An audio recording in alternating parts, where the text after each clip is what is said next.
Hello everyone. இன்னைக்கு நம்ம conjunction பத்தி பார்க்க போறோம். ஸோ கன்ஜங்ஷன் அப்படின்னா என்னன்னா, ரெண்டு வேர்டையோ அல்லது ரெண்டு சென்டென்சஸையோ இல்ல பிரேசஸ் ஆர் கிளாஸஸையோ கனெக்ட் பண்ணக்கூடிய வேர்டை தான் என்ன சொல்லுவோம், கன்ஜங்ஷன் அப்படின்னு சொல்லுவோம். சரிங்களா?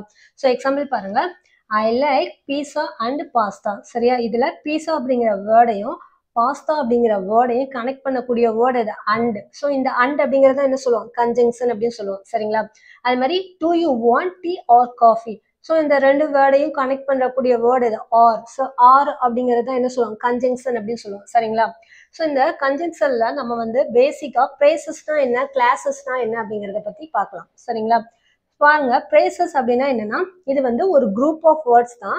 இது வந்து அந்த சென்டென்ஸ்ல சப்ஜெக்ட் வெர்ப் இருக்காது. சரியா? ஸோ அதனால என்னது, கம்ப்ளீட் மீனிங் வந்து நம்மளுக்கு கொடுக்காது. சரியா? ஸோ எக்ஸாம்பிள் பாருங்க, ஆன் த டேபிள். ஸோ மேஜையில் ஏதாவது மீனிங் இருக்கா? இல்ல. அதே மாதிரி இந்த மார்னிங் காலையில், அதே மாதிரி அட் த பார்க் பூங்காவில். ஸோ பாருங்க, இது வந்து ஒரு குரூப் ஆஃப் வேர்ட் தான், ஆனா வந்து சப்ஜெக்ட் வெர்ப் வந்து இல்ல. சரியா? அதனால நம்மளுக்கு வந்து கம்ப்ளீட் மீனிங் கொடுக்கல. ஸோ அதை தான் என்ன சொல்லுவோம், பிரேசஸ் அப்படின்னு சொல்லுவோம். சரிங்களா? ஸோ அடுத்ததா பாருங்க, கிளாஸஸ் அப்படின்னா என்னன்னு பாருங்க. ஸோ கிளாஸஸ் அப்படின்னா என்னன்னா, இதுவும் வந்து ஒரு குரூப் ஆஃப் வேர்டு தான், ஆனா இதுல வந்து சப்ஜெக்ட் வெர்ப் இருக்கும். சரியா? ஸோ இதை வந்து நம்ம ரெண்டு டைப்பா பிரிக்கலாம். So main classes and subordinate classes அப்படின்னு சொல்லுவாங்க. சரியா? ஸோ இந்த மெயின் கிளாஸஸை வந்து நம்ம இண்டிபெண்டன்ட் கிளாஸஸ் அப்படின்னு சொல்லுவோம்.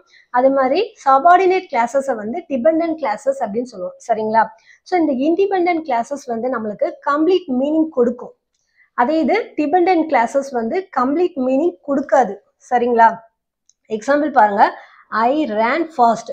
ஸோ இந்த சென்டென்ஸ்ல பாருங்க, ஐ அப்படிங்கிறது சப்ஜெக்ட், ரேன் அப்படிங்கிறது வெர்ப். சரியா? ஸோ சப்ஜெக்ட் வெர்ப் இருக்கு.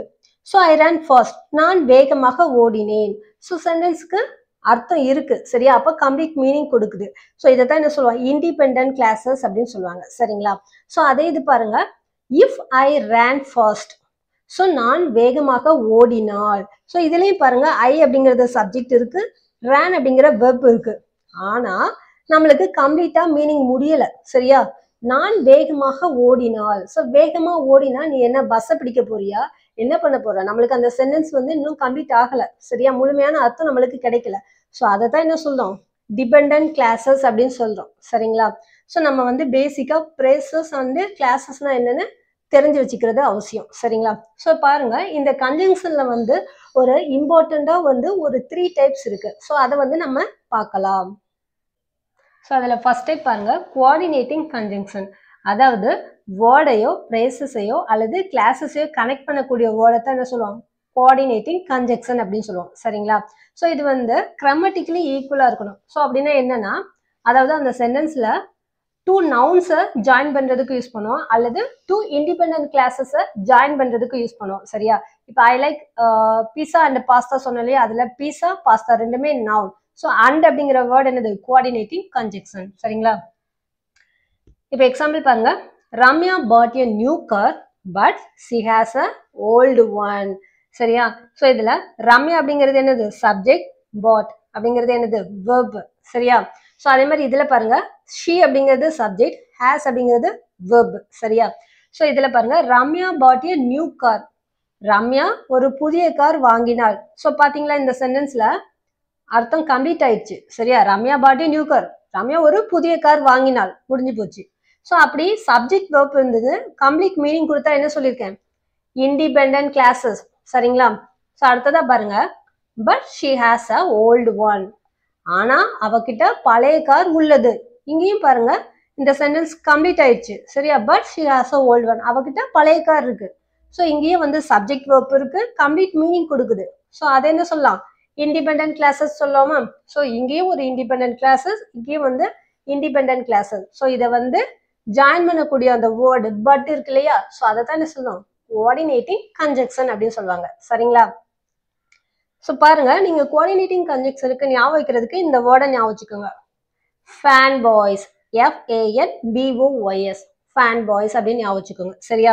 ஸோ எஃப்னா என்ன, ஃபார், ஏனா அண்ட், என்னா நார், பீனா பட், ஓனா ஆர், ஒய்னா எட், எஸ் அப்படின்னா ஷோ. சரியா? ஸோ இந்த 7 வேர்டு அப்படிங்கிறது தான் வந்து என்னது, கோஆர்டினேட்டிங் கன்ஜங்ஷன். சரியா? ஸோ அதனால நம்ம ஃபேன் பாய்ஸ் அப்படிங்கிறத ஈஸியா ஞாபகம் வச்சுக்கலாம். சரிங்களா? ஸோ ரெண்டு வேர்டையோ அல்லது இண்டிபெண்டன்ட் கிளாஸஸையோ வந்து கனெக்ட் பண்ணக்கூடியது தான் என்ன சொல்லுவோம்? கோஆர்டினேட்டிங் கன்ஜங்ஷன் அப்படின்னு சொல்லுவோம். சரிங்களா? So independent class. ஸோ அப்படி இருந்தால் தான் என்ன சொல்லுவோம்? Coordinating conjunction word. But so இந்த ஏல ஏதாவது ஒரு வேர்டு யூஸ் பண்ணும். சரிங்களா? புரிஞ்சு. ஸோ அடுத்ததா செகண்ட் டைப் பாருங்க, சபார்டினேட்டிங் கன்ஜங்ஷன். ஸோ இதுல வந்து ஒரு டிபெண்டன்ட் கிளாஸ் இருக்கும் அப்படின்னு சொல்லியிருக்காங்க. சரிங்களா? ஸோ டிபெண்டன்ட் கிளாஸ்னா என்ன சொல்லியிருக்கோம்? சப்ஜெக்ட் வெர்ப் இருக்கும், ஆனா வந்து கம்ப்ளீட் மீனிங் கொடுக்காது. சரியா? ஸோ இது வந்து இண்டிபெண்டன்ட் கிளாஸை வந்து என்ன டிபெண்ட் பண்ணி இருக்கும். சரியா? அப்பதான் அந்த சென்டென்ஸ் என்ன ஆகும்? நம்மளுக்கு கம்ப்ளீட் மீனிங் கொடுக்கும். சரிங்களா? பாருங்க, எக்ஸாம்பிள் பாருங்க. Ramya ate cake before Raja return from school. So இந்த சென்டென்ஸ்ல ரம்யா அப்படிங்கிறது என்னது? சப்ஜெக்ட். ஏட் அப்படிங்கிறது வெர்ப். சரியா? So Ramya ate cake. Ramya cake சாப்பிட்டால். முடிஞ்சு போச்சு. அந்த சென்டென்ஸ்க்கு மீனிங் இருக்கு. ஸோ அதை என்ன சொல்லுவோம்? சப்ஜெக்ட் வெர்ப் இருந்தா கம்ப்ளீட் மீனிங் கொடுத்தா அதை வந்து இண்டிபெண்டன்ட் கிளாஸஸ் சொல்லுவோமா? சரிங்களா? ஸோ அடுத்ததா பாருங்க, before Raja return from school. So Raja பள்ளியிலேருந்து வர்றதுக்கு முன்னாடி. சரியா?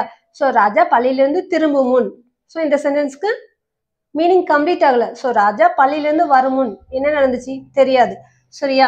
ஸோ இது வந்து சப்ஜெக்ட் வெர்ப் இருக்கு, ஆனா நம்மளுக்கு கம்ப்ளீட் மீனிங் கொடுக்கல. சரியா? ஸோ அதைத்தான் என்ன சொல்றோம்? டிபெண்டன்ட் கிளாஸஸ் அப்படின்னு சொல்றோம். சரிங்களா? ஸோ இப்போ பாருங்க, இப்போ இந்த டிபெண்டன்ட் கிளாஸஸ் வந்து இண்டிபெண்டன்ட் கிளாஸஸோட ஜாயின் பண்ணும்போது தான் நம்மளுக்கு அந்த சென்டென்ஸ்க்கு கம்ப்ளீட் மீனிங் கிடைக்குது. சரியா? ஸோ ராஜா பள்ளியிலிருந்து திரும்பும் முன் ரம்யா கேக் சாப்பிட்டாள். சரிங்களா? ஸோ ஒரு இண்டிபெண்டன்ட் கிளாஸ் பிளஸ் ஒரு டிபெண்டன்ட் கிளாஸ் இருந்துச்சுன்னா அதுக்கு வந்து நம்ம சபார்டினேட்டிங் கன்ஜங்ஷன் யூஸ் பண்ணணும். சரிங்களாங்க? இப்போ வந்து இதுக்கு வந்து எப்படி ஞாபகம் வச்சுக்கணும் அப்படின்னா, எ ஒயிட் பஸ். எ ஒயிட், WHITE, ஒயிட் பஸ் அப்படின்னு ஞாபகம் வச்சுக்கோங்க. சரிங்களா? ஸோ ஏன்னா என்னன்னா after, although, as.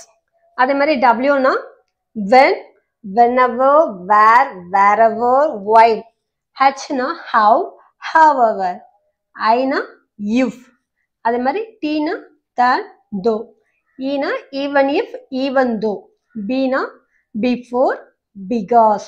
யூனா unless, until. Yesனா since, so that. So subordinating கன்ஜங்ஷனுக்கு நம்ம எ ஒயிட் பஸ் அப்படிங்கிறத ஞாபகம் வச்சுக்கலாம். சரியா? ஸோ இது வந்து நம்ம ஒரு இண்டிபெண்டன்ட் கிளாஸ் பிளஸ் ஒரு டிபெண்டன்ட் கிளாஸ் இருக்கும்போது அந்த இதை ஜாயின் பண்றதுக்காண்டி ஒரு வேர்டு பிஃபோர்னு ஒரு வேர்டு யூஸ் பண்ணிருக்கலாம். ஸோ இதைத்தான் வந்து என்ன சொல்லியிருக்கோம்? சபார்டினேட்டிங் கன்ஜங்ஷன் அப்படின்னு சொல்லியிருக்கோம். சரிங்களா? புரிஞ்சதாங்க? ஸோ அடுத்ததா தேர்ட் டைப் பாருங்க, correlative conjunction. So correlative conjunction அப்படின்னா இதுவும் வந்து வேர்ட், பிரேசஸ் ஆர் கிளாஸஸ் தான் வந்து கனெக்ட் பண்ண யூஸ் பண்ணுவோம். சரியா? ஸோ ஆனால் இது வந்து சென்டென்ஸ்ல பார்த்தீங்கன்னா பேரா வரும். எக்ஸாம்பிள் பாருங்க, எய்தர் ஆர். ஸோ இந்த சென்டென்ஸ்ல எய்தரும் வரும், ஆரும் வரும். சரியா? ஸோ அதே மாதிரி neither nor, both and, not only but also, no sooner then. So அந்த சென்டென்ஸ்ல பேரா வரக்கூடியது எல்லாமே வந்து கோரிலேட்டிவ் கன்ஜங்ஷன் அப்படின்னு சொல்லுவோம். சரிங்களா? இப்போ எக்ஸாம்பிள் பாருங்க, I can either go to the beach or the park. So பாருங்க, இந்த சென்டென்ஸ்ல எய்தரும் வந்திருக்கு, ஆரும் வந்திருக்கு. சரியா? ஸோ நான் வந்து கடற்கரைக்கு போகலாம் அல்லது பூங்காவுக்கு போகலாம் அப்படின்னு பாசிட்டிவா சொல்றோம். ஸோ பாசிட்டிவா சொல்றதுக்கு வந்து எய்தர் ஆர் யூஸ் பண்ணுவோம். சரியா? ஸோ அதே மாதிரி நெகட்டிவா சொல்றதுக்கு என்ன சொல்லுவோம்னா, I like neither coffee not tea. Neither use பண்ணுவோம். சரியா? எனக்கு காஃபியோ டீயோ பிடிக்காது. ஸோ நெகட்டிவா சொல்றோம் இல்லையா? ஸோ அதுக்கு வந்து நெய்தர் நார் யூஸ் பண்ணுவோம். சரிங்களா? ஸோ ஒரு சென்டென்ஸ்ல பேரா வர்றதுதான் என்ன சொல்லுவோம்? கோரிலேட்டிவ் கன்ஜங்ஷன் அப்படின்னு சொல்லுவோம். சரிங்களா? புரிஞ்சதாங்க? ஸோ இந்த கிளாஸ்ல நம்ம என்னெல்லாம் பார்த்தோம்? கன்ஜங்ஷன்னா என்னன்னு பார்த்தோம். அதே மாதிரி பிரேசஸ் ஆர் கிளாஸஸ் பத்தி கொஞ்சம் பேசிக்கா பார்த்தோம். சரிங்களா? ஸோ அதே மாதிரி கன்ஜங்ஷனோட 3 டைப்ஸ் பார்த்தோம். சரிங்களா? ஸோ இதுல இருந்து நம்மளுக்கு ஒரு சென்டென்ஸ்ல எது கன்ஜங்ஷன் அப்படிங்கிறது நம்மளால ஈஸியா கண்டுபிடிக்க முடியும். சரிங்களா? தேங்க்ஸ் ஃபார் வாட்சிங்.